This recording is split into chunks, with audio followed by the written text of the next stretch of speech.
अस्सलाम वालेकुम, मेरा नाम सैयद सुजान महमूद है और हम एक पर्सनालिटी डेवलपमेंट की एक और एपिसोड के साथ आपके साथ हाजिर हैं। हमारे साथ मौजूद हैं सर आतिफ रियाज।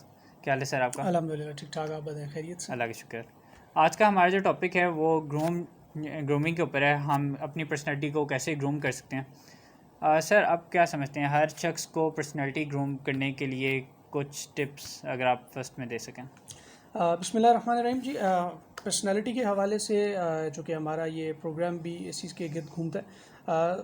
बहुत सारी चीज़ें हैं जिनको हम बेहतर कर सकते हैं, लेकिन मैं ज़ाती तौर पे समझता हूँ कि अगर आप एक स्टूडेंट्स हैं और आप अपने प्रोफेशनल कैरियर के या फिर बिल्कुल आगाज़ में हैं, तो दोनों सूरतों में बहुत सारी छोटी छोटी चीज़ें हैं जो काउंट करती हैं। बहुत सारे ऐसे फैक्टर्स हैं जिनका आपको ख्याल करना है और सब चीज़ें मिल के आपके प्रोफेशनल करियर को ग्रोथ की तरफ लेके जाती हैं। अच्छा, प्रोफेशनल करियर को ग्रोथ की तरफ लेके जाने में आपकी एक हमने लास्ट जो हमारा प्रोग्राम था उसमें हमने ड्रेसअप के ड्रेसिंग हवाले से के बात की वाले थी से कि बात की थी। ड्रेसिंग हमें उसका कैसे ख्याल करना चाहिए और किन किन चीज़ों और वो कितनी काउंट करती है।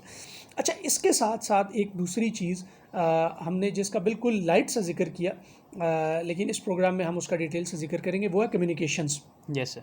यानी कि एक चीज़ है कि मैं आपके साथ बैठ के सबसे पहली चीज़ ये कि मैं इस रूम में एंटर होता हूँ, तो सबसे पहली चीज़ ये है कि लोग मुझे देखेंगे। अच्छा, देखने के हवाले से अगर मेरा ड्रेसअप प्रॉपर है और मौके की मुनासबत से है और साफ़ सुथरा है, मेरे बाल बिखरे हुए नहीं हैं, अगर हैं तो उसके हवाले से आपकी बाकी सारी चीज़ें तो आपका पहला इंप्रेशन क्रिएट करेंगी। जी। ठीक है। अच्छा, सेकंड चीज़ जो है वो फिर आपकी, जब आप उसके सामने किसी अपने बॉस के सामने, मैनेजर के सामने या कहीं पर इंटरव्यू के लिए अपीयर हो रहे हैं, तो अब स्टार्ट होती है आपकी गुफ्तगू। अच्छा, कम्युनिकेशन के हवाले से हमेशा याद रखें कि जितना सवाल किया जाए आप उतनी ही बात करें, उतना ही जवाब दें। ठीक है। ठीक है। कम्युनिकेशन को बेहतर बनाने का प्रोफेशनल अगर मैं उसमें बात करूं, तो सबसे इम्पॉर्टेंट चीज़ ये है कि सबसे पहली चीज़ ये है कि आपको आपके टॉपिक और सब्जेक्ट के मुतालिक ज़्यादा से ज़्यादा इल्म होना चाहिए। जितना आप अपने सब्जेक्ट को स्टडी करेंगे, जितना आप उसके ऊपर काम करेंगे, जितना आप उसके बारे में जानेंगे, आप ऑटोमेटिकली जब आपसे उसके बारे में बात की जाएगी तो आपकी कम्युनिकेशन उसको एक्सप्लेन करने के हवाले से उस पर बात करना आपके लिए आसान होगा। हाँ, बिल्कुल। ठीक है। तो सबसे पहली सर एक सेकेंड, सॉरी।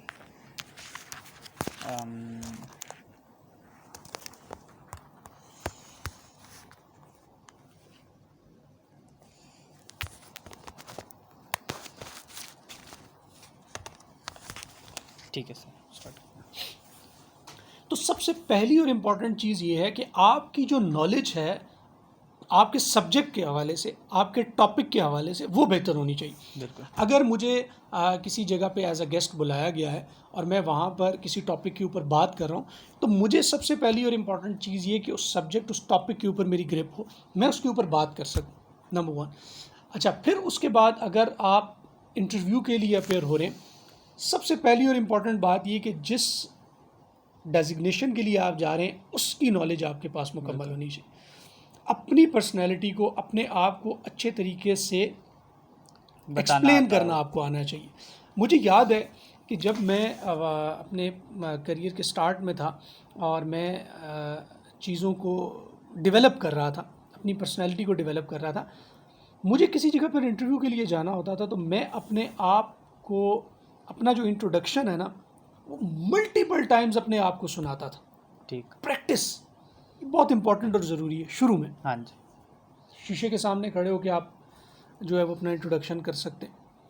अकेले खामोशी तन्हाई में बैठ के आप वॉक करते हुए, छत पर चलते हुए आप अपने आप को इंट्रोड्यूस कर सकते हैं। तो मल्टीपल वेज होते हैं कि आपको प्रैक्टिस प्रैक्टिस प्रैक्टिस और प्रैक्टिस की ज़रूरत होती है। ठीक है। फिर जब आप इंटरव्यू देकर वापस आ रहे हैं तो तब आप बैठ जाएं और देखें कि क्या क्वेश्चन आपके अनएक्सपेक्टेड थे और कितने क्वेश्चन जो है वो आपने उनके आंसर्स आप नहीं दे पाए, उसको नोट डाउन करके उसके आंसर्स फाइंड आउट करने की कोशिश करें।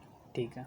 तो मैं ज़ाती तौर पे समझता हूँ कि कम्युनिकेशन के लिए नॉलेज का होना बहुत ज़रूरी है। और अगर आपके पास जो भी टाइटल है, जो भी सब्जेक्ट है आपका जिसमें आप ग्रोथ करना चाह रहे हैं, उसकी नॉलेज आपके पास जितनी अच्छी होगी उतनी अच्छी और बेहतर अंदाज में आपकी कम्युनिकेशन होगी। ठीक है। सर हम लोगों को एक और चीज़ है जो काफ़ी ज़्यादा लोगों को मुश्किल आ रही होती है, वो अपनी वोकेबलरी को कैसे ठीक कर सकते हैं और ताकि वो अपनी वोकेबलरी से अपनी ग्रूमिंग जो है वो अपनी बेहतर कर सकें।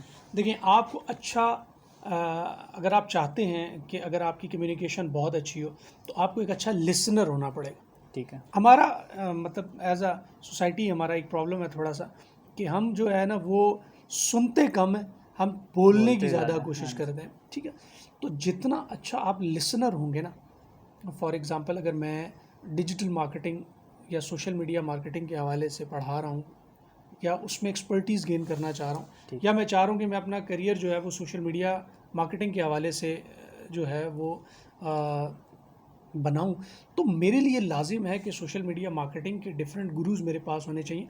उनकी रेगुलर बेसिस पे कम्युनिकेशन, कन्वर्सेशन, उनकी लेटेस्ट वीडियोस, उनकी जो नई जो भी उनकी मार्केट के हवाले से ओपिनियन है उसको सुनूँ।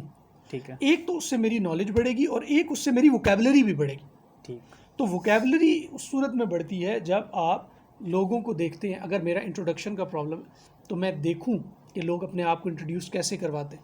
इंटरनेट पे आपको बेशुमार इसके हवाले से मिल जाएंगे। सुने लोग किस तरीके से किस तरह के लफ्ज़ों का चुनाव करते हैं।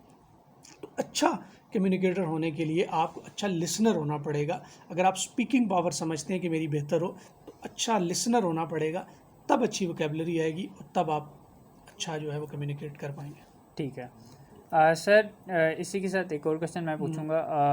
बहुत से लोगों को जब वो इंटरव्यू कॉल के लिए जाते हैं तो उनको इंटरव्यू कॉल के ऊपर जब वो अपना आपको इंट्रोड्यूस कर रहे होते हैं तो काफ़ी ज़्यादा मुश्किलात पेश आती हैं। जी बिल्कुल। आप उनको क्या टिप्स देंगे कि आप ये वाली चीज़ें अपनी पहले मेंशन करें और उसके बाद आप बोलें तो अच्छा होगा? बहुत सारी चीज़ें हैं जिसकी वजह से आपकी बेहतर हो। जैसे हमने लास्ट प्रोग्राम में भी बात की थी कि सबसे पहली और इम्पॉर्टेंट चीज़ है कि अगर आप अच्छा ड्रेसअप हुए हैं ना और आपने अच्छी ड्रेसिंग की है और आप well dress neat and clean हो के अच्छी खुशबू लगा के अगर आप जाएंगे तो अच्छा, इससे दूसरे पे तो इम्प्रेशन पड़ता है लेकिन आपका अपना कॉन्फिडेंस भी बहुत बेहतर बहुत होता है। अच्छा हो जाता है। पहली टिप ये है। सेकंड, जैसे मैंने आपको बताया कि आपका सब्जेक्ट के हवाले से और आपका जो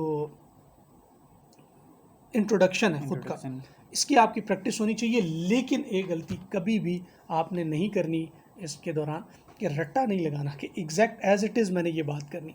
पॉइंटर्स बना लेने कि मैंने इस पर इस तर्ज की ये बात करनी। मैं जो है अगर मुझसे ये क्वेश्चन किया जाएगा तो इसके मैं ये जवाब दूंगा, लेकिन एग्जैक्ट आपने नहीं करना कि आप समझेंगे आपने कोई रटा लगा लिया टू द बहुत से पॉइंट लोग सर और आप जैसे, हाँ और सॉरी मैं बात काट रहा हूँ, बहुत से लोग ऐसे होते हैं वो सीवी को अपनी को वो रिपीट कर करके चले जाते हैं और जब वो वहाँ सीवी पे। भी किसी और से बनवाई हाँ होती है। जी। तो वो उस सूरत में यही होता है कि जब आप उसके सामने क्वेश्चन करेंगे तो वो हो सकता है, पॉसिबिलिटी है कि जब वो क्वेश्चन करे तो क्वेश्चन इधर उधर हो जाए हाँ और जी। आपका सारा सीक्वेंस ख़राब हो रहा हो और आप एग्जैक्ट वो बोलने के चक्कर में कुछ लफ्ज़ आप मिस कर रहे हो, भूल रहे हो और आपसे जो है वो डिलीवरी जो है वो उस वक्त आपकी जो है अल्फाज की वो इतनी अच्छी ना हो खत्म। और जिसकी वजह से आपका सारा इंप्रेशन डाउन हो जाए। तो एक थीम बना लें, एक पैटर्न डिज़ाइन कर लें कि बस मुझे इस पे ये बात करनी है, तो उसके गिर्द फिर आप लफ्ज़ों का चुनाव उसी वक्त करें। ठीक है। थैंक यू सर, बहुत शुक्रिया। शुक्रिया नाज़रीन हमारा ये प्रोग्राम देखने के लिए, और हमें प्लीज़ बताएं अगर आप इसी तरह और इसके ऊपर डिटेल में जानना चाहते हैं। हम लोग इसके और एपिसोड्स हर एस्पेक्ट के ऊपर लेकर आएंगे और हमें आपके फ़ीडबैक का इंतज़ार रहेगा। बहुत शुक्रिया। खुदा हाफ़िज़।